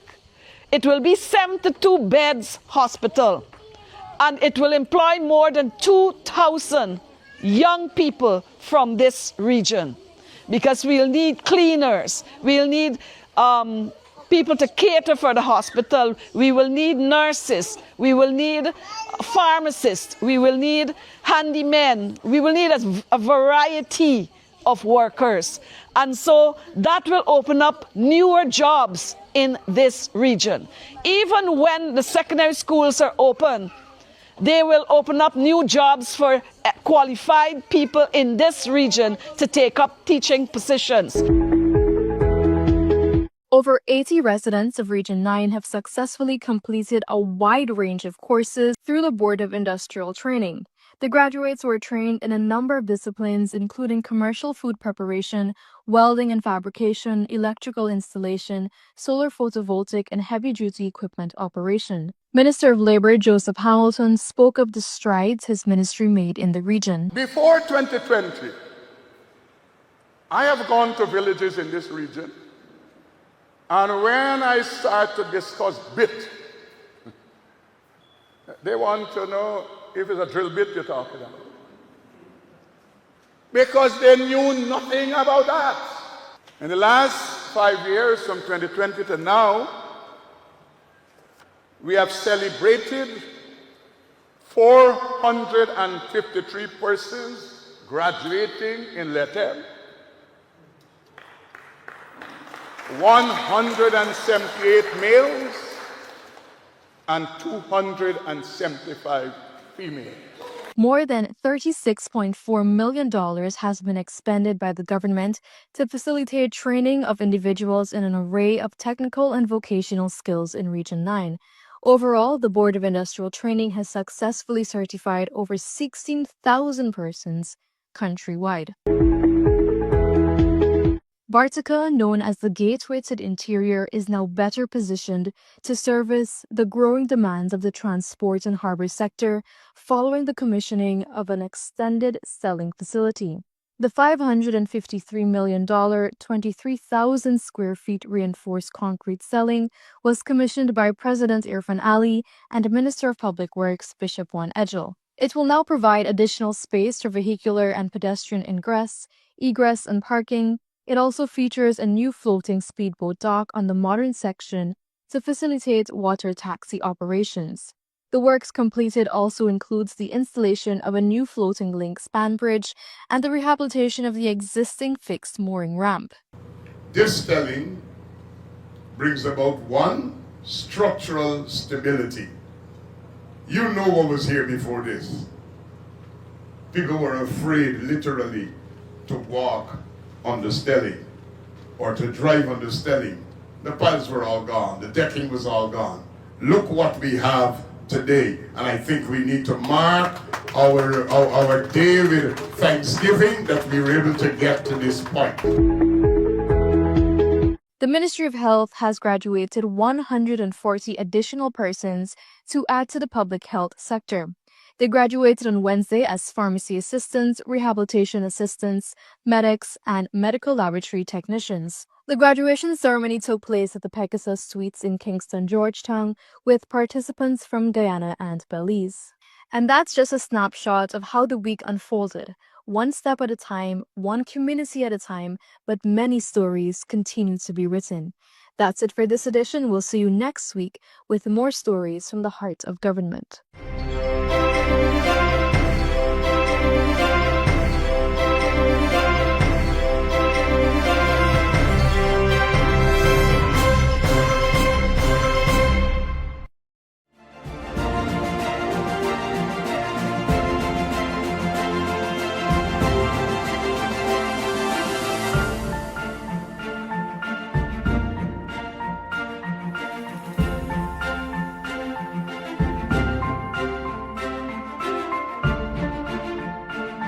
Welcome to the President's Diary, your weekly look at the milestones and leadership of President Dr. Mohamed Irfan Ali. This week was busy with President Ali delivering on promises in every region and shaping the future of Guyana. Let's take a look. For years, Bartika's Riverside Hub was the connection between the town and the rest of the country. Now it's being completely transformed. President Ali has officially opened the new $553 million Bartika Stelling.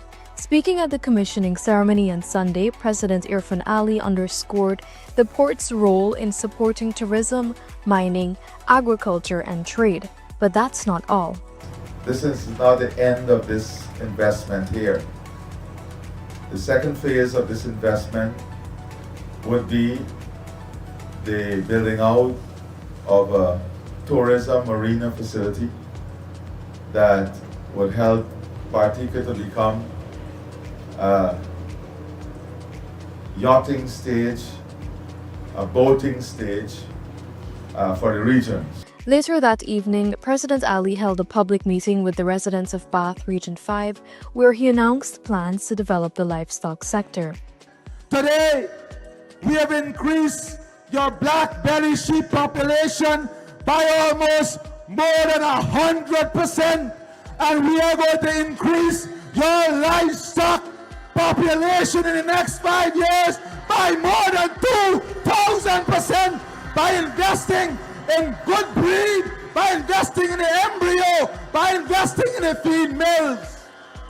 President Ali on Monday celebrated Raksha Bandhan with representatives from the Indian High Commission in Guyana and the Brahma Kumari's Raja Yoga Center. The sacred thread, which symbolizes goodwill, spiritual connection, and mutual blessings, was tied on the president's wrist during his engagement with the representatives. Thousands of persons living in Region 3 now have direct access to quick and dependable healthcare services in the area. This was brought with the opening of the state-of-the-art Dikindran Regional Hospital on Monday. President Ali, who commissioned the facility, labeled it as a game changer for the region.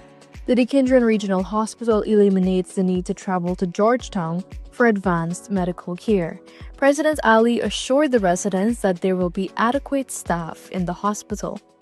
We have made a commitment that wherever the human capital to provide world-class service in the healthcare system is absent, that we will recruit that human capital from where they're available to ensure that these hospitals are not without the doctors, nurses, technicians, and all of other human capital that is needed to make them efficient, reliable, and satisfy the needs of our people.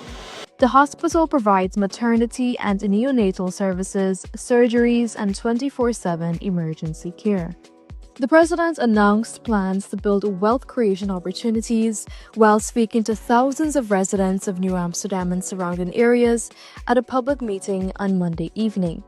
We're going to reduce your taxes, expand your income base, bring new opportunities, create jobs, and enable this community here in New Amsterdam and the other communities across this region to be empowered by building wealth creation opportunities. President Ali paid his final respects to legal luminary Cecile Dujarn, senior counsel, during his homegoing service at Christ Church Anglican Church on Tuesday. Dujarn, a recipient of the Cassie Crown of Honor, passed away on Tuesday, August 5th, at the age of 96. President Ali said Dujarn was a master in his field, noting that his fingerprints are all over Guyana's post-independence legislation, much of which has withstood court challenges without amendment, evidence of his exacting use of language. The president held virtual discussions with the United States of America's Secretary of Commerce, Mr. Howard Lutnick, and the Secretary of Interior, Mr. Doug Burgum, on a number of key issues. The discussions focused on trade, tariffs, food and energy security, and the development of modern infrastructure. On Wednesday, President Ali commissioned the Warramuri Secondary School in Region 1. The president underscored that there will be no gaps in the education sector under his government. That is why we made a very conscious decision that every single secondary school must have parity in the type of services and the type of value it creates for our children, so that there is no gap. Very soon, the Minister of Education will be turning the sod for a number of labs in secondary schools in Region 9, because we believe that secondary education is not only another tier of education, but secondary education is about preparing you for the journey of life. To make life easier and comfortable for citizens, the People's Progressive Party civic government will invest resources to establish a small business development complex in Georgetown. This transformative project was announced by the president as he addressed a grand public meeting attended by thousands in Alexander Village, Georgetown. And soon to come, a small business development complex where our mechanics, where our spray painters, where our bottom house operation will go in a facility developed by the government. President Ali has unveiled an ambitious plan to enable the construction of 30,000 new homes across Guyana over the next 5 years. Addressing the massive crowd at the opening of the International Building Expo 2025 at the National Stadium on Thursday, the president said this feat will provide some 150 jobs and inject over $450 billion into the economy. If you look at the average price of one of those homes, or the average investment in one of those homes at 15 million Guyana dollars, that is $450 billion. $450 billion that will be spent on home construction alone in the next 5 years. President Irfan Ali has made history, becoming the first sitting president from the Americas to appear on one of the world's most influential political podcasts, The Rest is Politics, Leading. The special episode was hosted by award-winning British commentator Alistair Campbell. The wide-ranging conversation explored Guyana's rapid economic transformation, leadership in climate and biodiversity, unity in diversity, and President Ali's personal journey from humble beginnings to high office.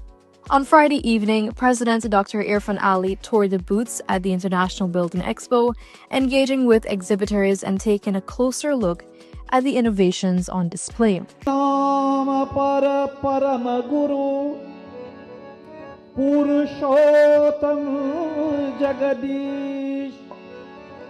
President Ali joined devotees at the Alexander Village Mandir to celebrate Krishna Janmashtami on Friday evening. Krishna Janmashtami is a Hindu festival that celebrates the birth of Lord Krishna. While delivering brief remarks, President Ali underscored the importance of emulating the values of Krishna, especially in leadership, wisdom, selflessness, righteousness, and service to the people. From regional development to critical infrastructure investment, this week showcased President Ali's hands-on approach to leadership, Join us again next time on the President's Diary as we continue to document Guyana's progress under the leadership of President Dr. Mohamed Irfan Ali.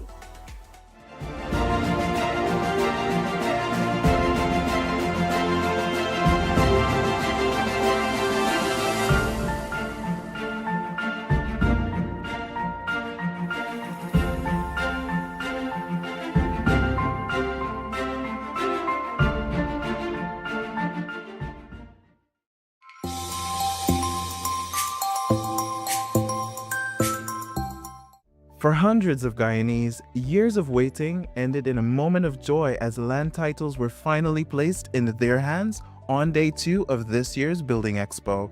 723 individuals received their title certificates, marking a significant step in their journey to home ownership.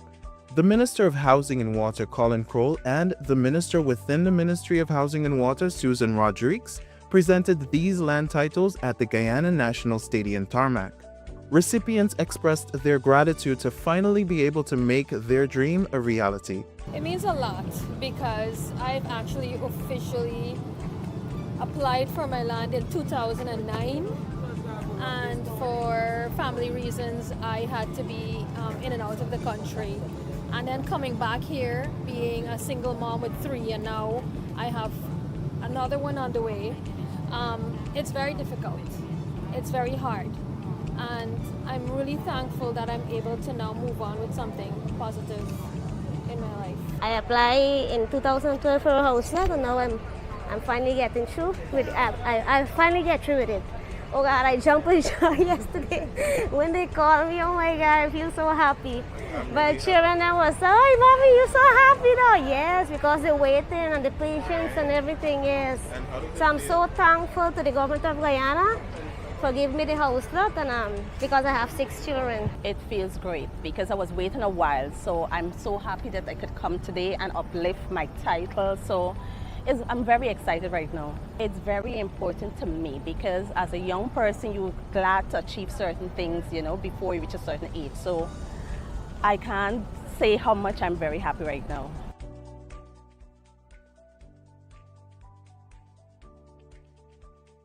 More than 9,000 teachers have been trained over the last 3.5 years, according to the Minister of Education, Priya Manichan.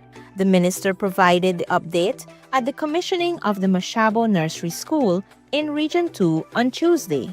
She said it is a testament that the government understands the need for improvements to quality education.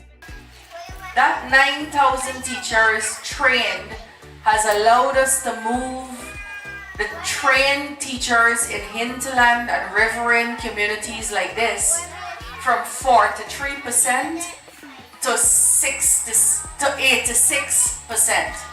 So you now have a higher number of trained teachers in your village, in your communities.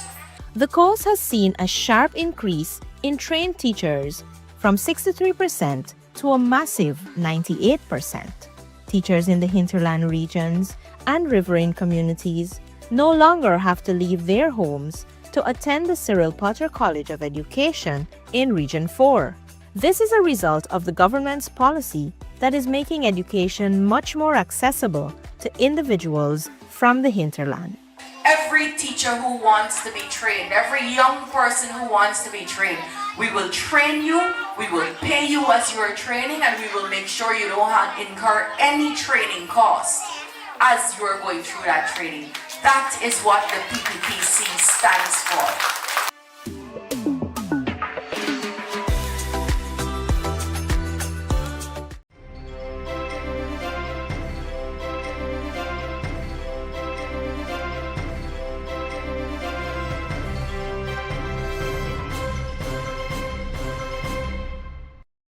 Welcome to this week's edition of Weekly Digest, your front row seat to the policies, programs, and people shaping Guyana's development journey.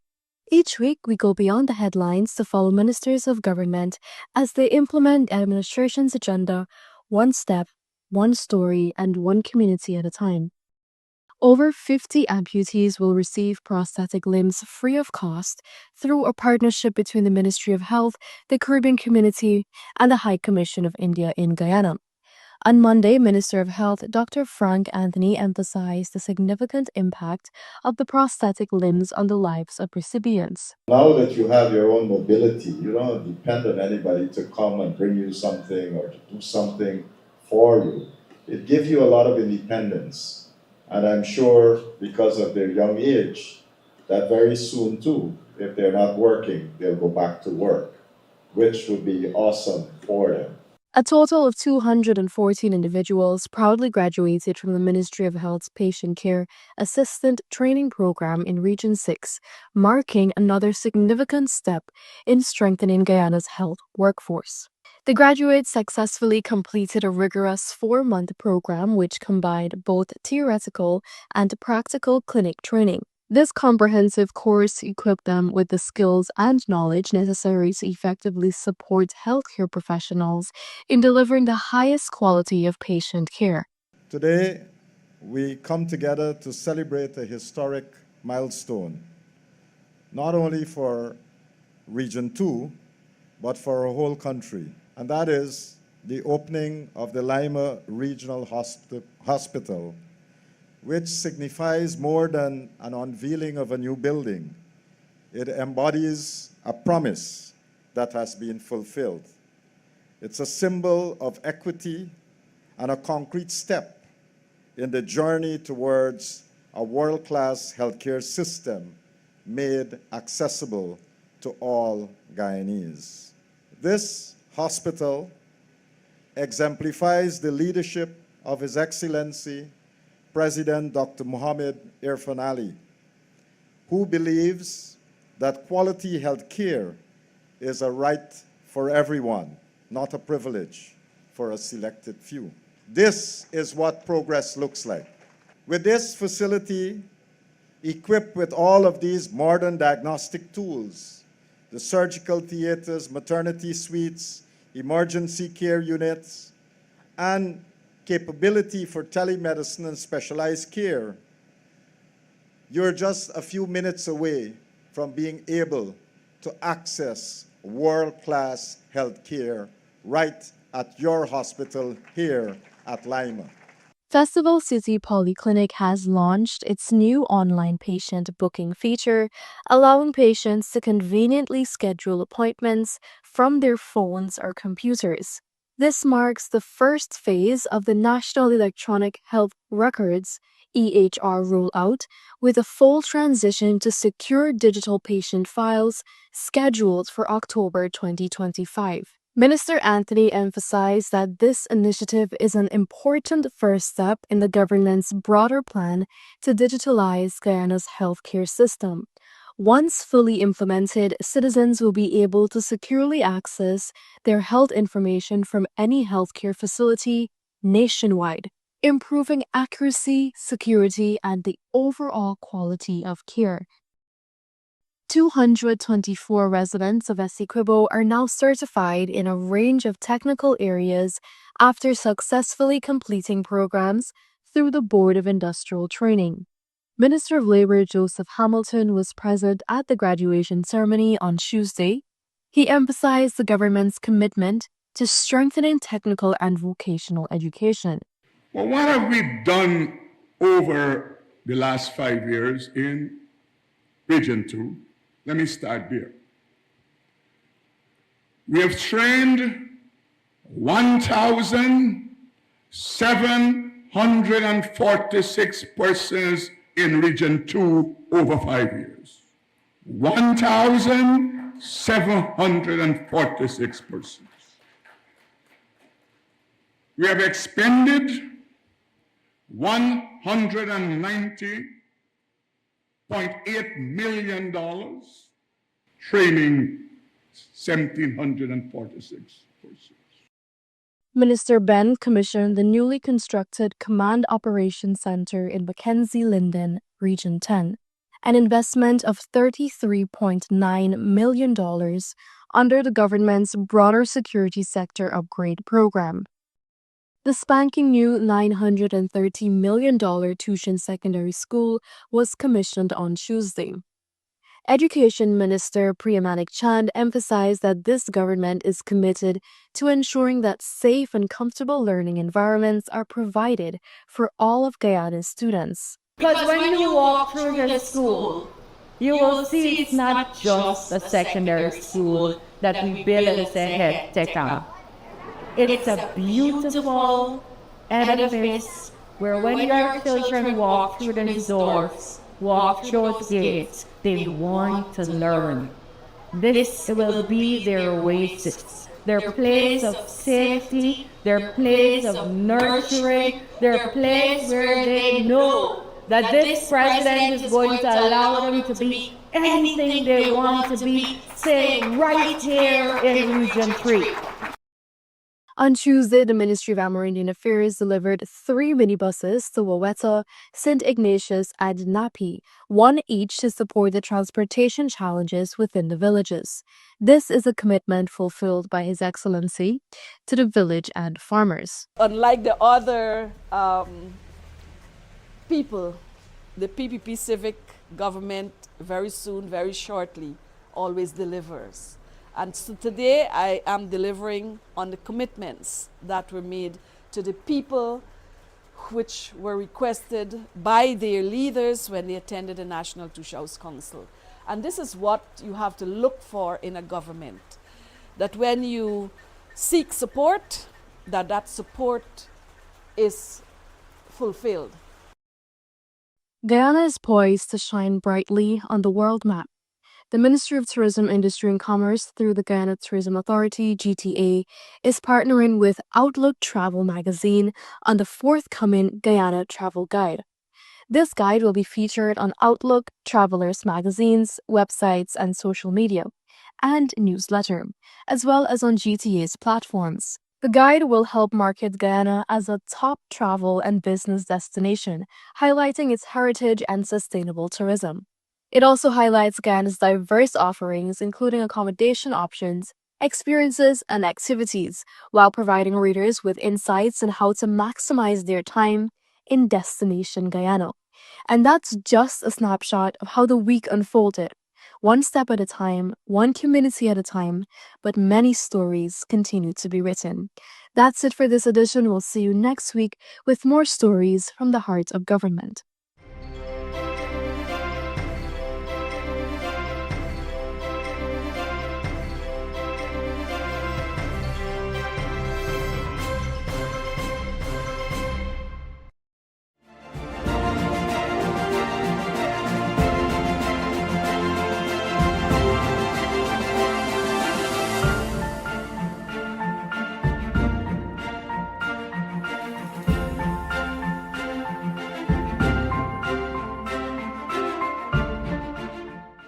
Welcome to the President's Diary, your weekly journey through the work and leadership of President Dr. Mohammed Irfan Ali.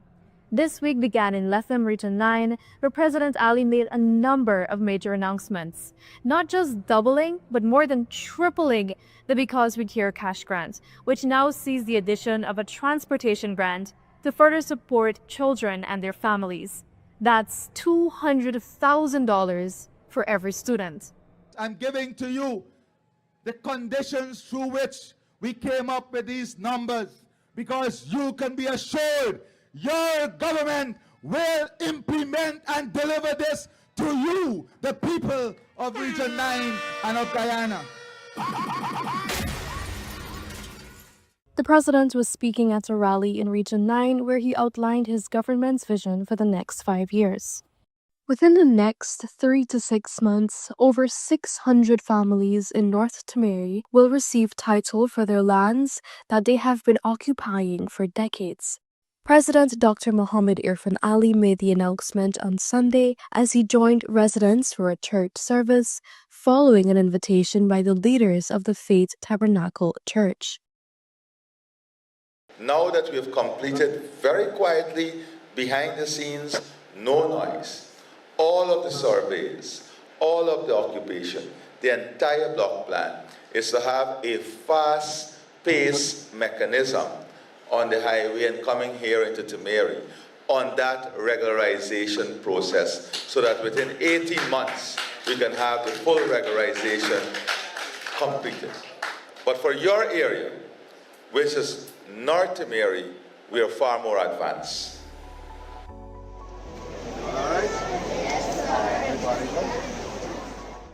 President Ali commissioned the new Tushan Secondary School on Wednesday. One more drop.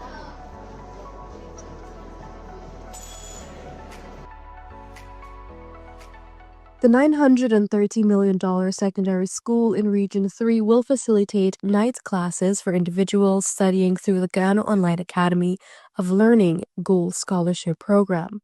And I've asked Priya to look at the secondary schools, including Tushan here, and for us to outfit it with a full technology so that those who are registered on the Gold Program can come here in the evening and study and complete their diplomas, their degrees, their masters right here.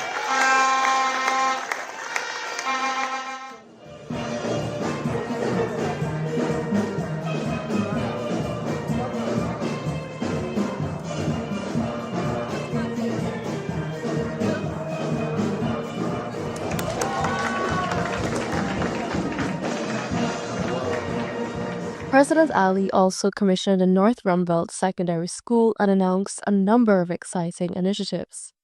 His Excellency told parents and students that his government plans to construct Georgetown's first synthetic track, a FIFA-certified football pitch, and basketball and tennis courts, all at a single location.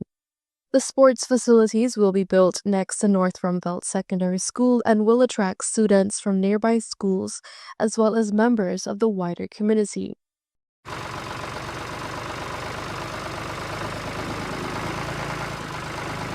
President Ali presented a brand new tractor with the necessary implements to help bolster agriculture production for the Sustac-Linden community of Silver Hill. The president was accompanied by Attorney General and Minister of Legal Affairs, Mahabir Anil Nandlal, Minister within the Office of the Prime Minister with responsibility for public affairs, Kwame McCoy, along with several representatives from government agencies.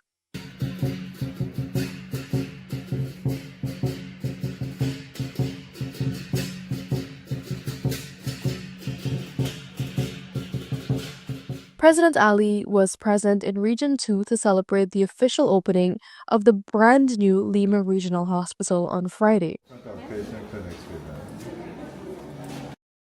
The new facility will deliver world-class medical care, significantly reducing the need for residents to seek treatment in Georgetown. In a spirited feature address, the president said the hospital marks the beginning of better health care in the region. This is all part of building that holistic ecosystem to support world-class healthcare and world-class education. And indeed, this is only the starting point. This hospital is not standing alone. It is part of a wider network, as I said. And I want to emphasize that in building these new hospitals, we are not abandoning our old health centers, our clinics, and our outposts. Far from it. These remain the front lines of care, the places where mothers take their children for vaccines, where the elderly seek routine checkups. From launching his party's manifesto to engaging directly with citizens, to commissioning hospitals and opening new schools, this week President Ali was all about country and community. That's it for this edition of President's Diary. Please join us again next time as we continue to track the footsteps of leadership.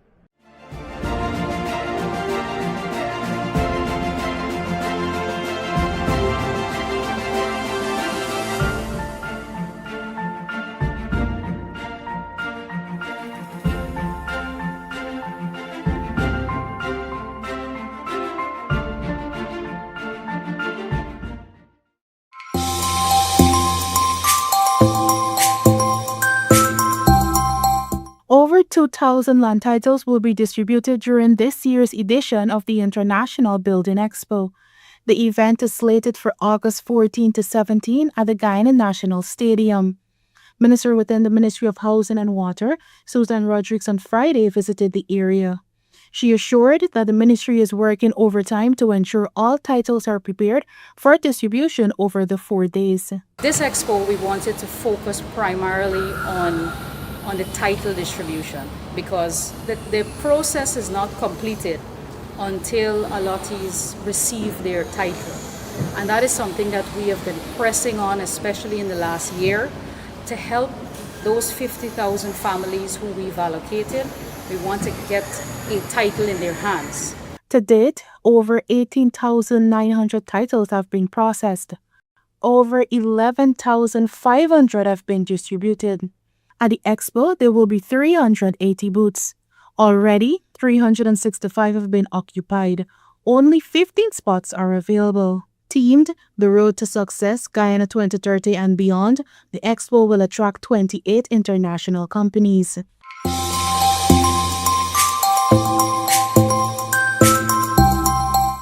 Minister of Public Works Bishop Juan Edgehill called for round-the-clock operations to accelerate works on the Aubrey Barker 4-lane expansion project. He made the call during a site inspection on Thursday since construction is progressing unevenly in various sections. The stretch from the Blacker to Ogle being executed by Aramco and CRBC is advancing significantly with 1.5 kilometers already upgraded. However, works from Blacker going in the direction of South Ramveld is stalled, primarily due to inclement weather. I continue to express dissatisfaction with the section from the Blacker going forward, which we have the 3 contractors. One contractor, R&B, is expected to start paving and should be completed in 2 weeks. Premium asphalt is way behind, and we have to be able to get things moving. So my instructions to the engineers is that these people got to work day and night, and if they cannot complete the work day and night, then we'll have to bring in additional resources and get this completed. Once completed, the Aubrey Barker 4-lane highway will serve as a vital link connecting South Ramveld to Ogle, East Coast Demerara. It will significantly alleviate traffic congestion and serve as a key access route to the new Cummings Lodge housing scheme.